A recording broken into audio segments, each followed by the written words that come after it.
এই দিকটা হলো বাংলাদেশ, ডান দিকটা।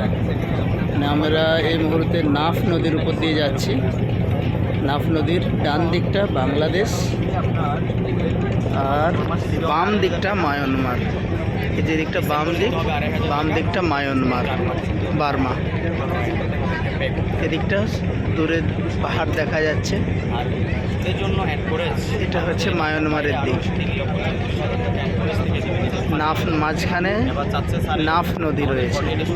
নাফ নদীর দুই প্রান্তে, এক প্রান্তে বাংলাদেশ, অপর প্রান্তে মায়ানমার। বাম প্রান্তে হচ্ছে বাংলাদেশ, নাফ নদীর বাংলাদেশ হচ্ছে ডান প্রান্তে আর বাম প্রান্তে হচ্ছে মায়ানমার। এই যে দিকটা পুরোটা মায়ানমারের দৃশ্য। আর আমরা যাচ্ছি নাফ নদীতে। এরপরে নাফ নদী একটা সময় গিয়ে বঙ্গোপসাগরে গিয়ে মিশে গিয়েছে। এবং চলে যাওয়ার সময় আমরা এদিকটা বাংলাদেশের সাইড। 12টার সময় ওদেরকে একটা মাছ